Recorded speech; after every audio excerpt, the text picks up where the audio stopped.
Boom shakala. How we knocked 10 minutes off our mixed doubles race time.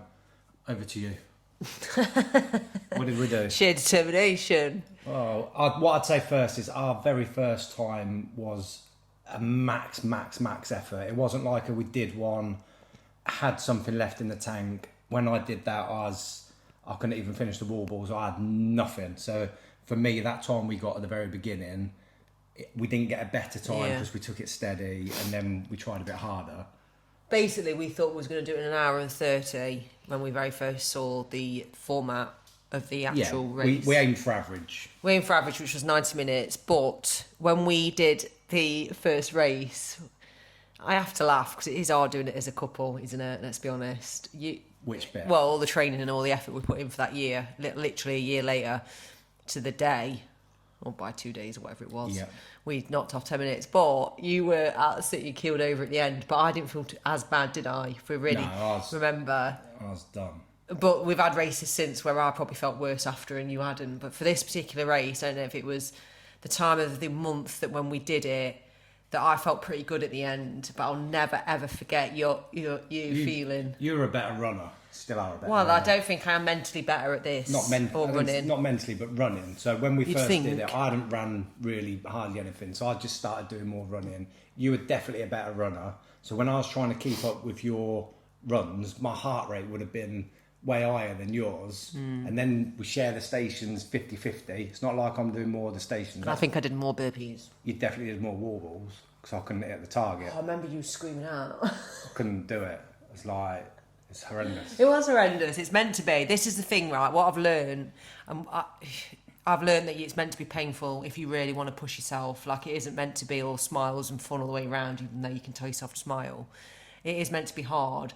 We had a mission to get certain times. Next time we wanted to do an hour and 15, then it was like, let's do an hour and 10. And then, but to be honest, before we didn't think we'd do it in an hour and 10, that was like, wow, okay. But it's a lot, isn't it, in a year? But you can do it. Probably do it soon. I don't know if you can do it sooner. Again, it depends. On who's doing depends. what. Everybody's different. So it's completely so hard to say. Somebody might knock off way more time. Some people might find it hard to shave off a few minutes. It's a bit like losing weight, though, isn't it? If you've got more to lose, you lose a lot in the first initial. If you haven't, running as well. If you're average. Yeah, if you're really bad at something, I was really bad at running. It's easier to get better at it. If somebody's really good at something, to get a little bit better at it is really hard. So it's very much relevant to the individual on where you see your improvements. Your running's improved like ridiculously. I think you aren't as bad as you say you are. Well, I was at the beginning. I didn't even know if I could run a kilometre. Well, I didn't think I could, but the reason why I probably came across as better is because you couldn't run for the first couple of months that I did, but prior to that, I used to do a lot of more boot camp style stuff, didn't I? Repetitive, lightweight training. Yeah, you did your classic jumping around, doing that sort of thing, whereas I just lifted heavy weights and had long rest. Yeah, so it's interesting, but I also think you can shave off more time than you allow yourself to think.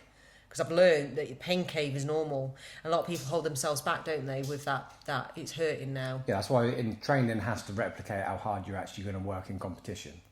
Definitely not all the time, but you do need to have gone to those dark places if that's what you intend to do on the race. Because it's easy when your heart rate gets to 90%, 85% and you're going, I need to stop. Yeah. Whereas if you've been in that place before and you've done it and you're used to that feeling and you're used to sitting in that pain, discomfort. You're more used to it, so you kind of go, I know what to expect. The other thing that makes a massive difference is if you get to an event or any of the workout stations and it doesn't match how hard you think it's going to be, it's way worse. So if you get to the sled push and you think, I'm decent at a sled push, this is going to be all right, then you really struggle because it's way harder than what you had in your head. It's then way harder. If you get to burpees and you know they're going to be really hard, right, you're in pain, your pain level matched what you expected it to be, that makes a huge difference. So that's why if you're training in the gym and you're pushing it on AstroTurf, and the sled slides, and then you get to Hyrox and you don't get that because it's on the carpet, that's why it's more important in your gym to add more weight and get used to a feeling where you're going to go, you're better off having a feeling where you go, actually that felt a little bit easier Well, I catastrophise it all, don't I, before we do it. Yeah, that's your way of mentally preparing. Yeah, I don't think that's great, but I do. I mentally prepare by catastrophising. So taking your pacing really seriously, but that is a top tip, isn't it? Taking your pacing seriously and checking your heart rate.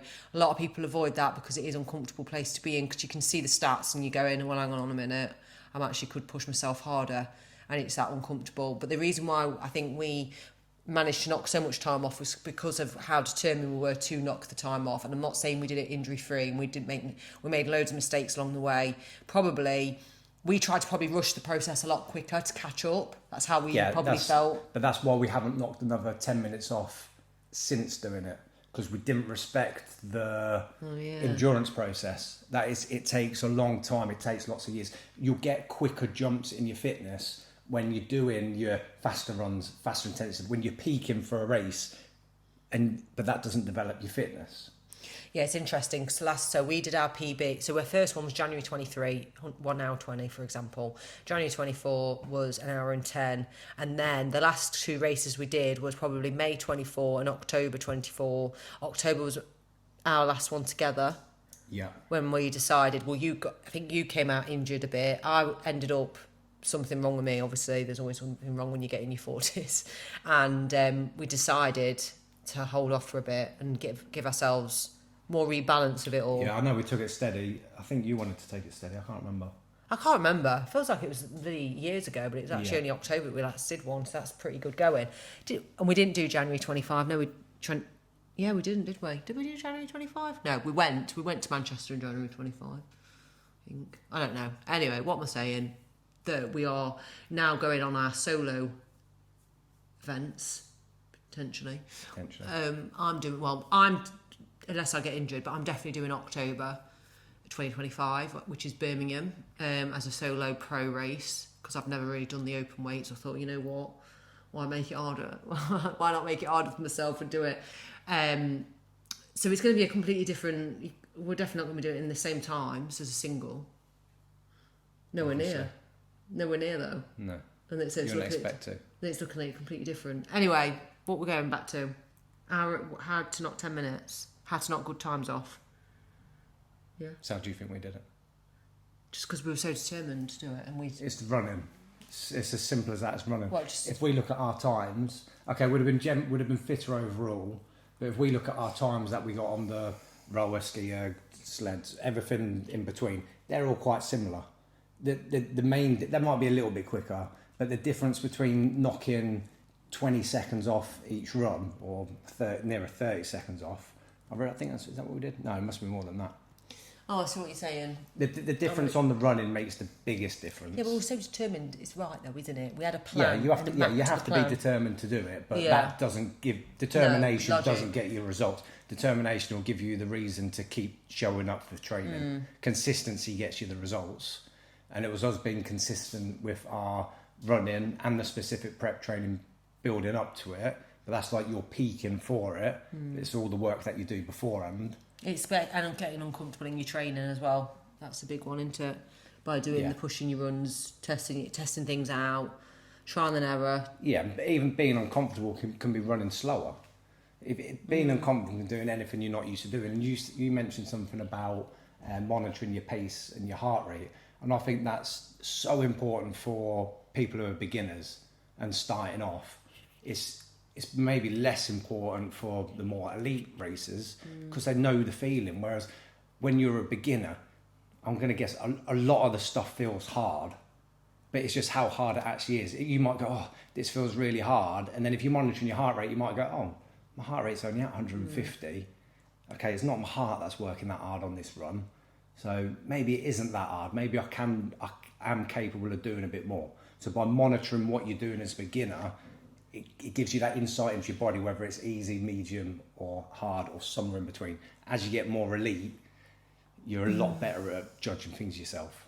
So basically, we're saying running, improve your running, but by improving your running, you need to track it. Yep. Check your heart rate pacing. Write down your goals. That's a good one. We said what we wanted. Yeah, we knew what speeds we had to do the runs in at Hyrox to get the result we wanted to get. It wasn't turn up and go, right, let's smash the first run. No. And then go from there. It was, we need to run this at 5 minute Was it 5 minutes a kilometre? Yeah, it was 5 minutes a kilometre. 5 minutes a kilometre. But why we're doing the solo is in my head, in theory, when we come together again, whether it be a year or 2 years, whatever it is, obviously it's not going to be 2 years, another 5 minutes off.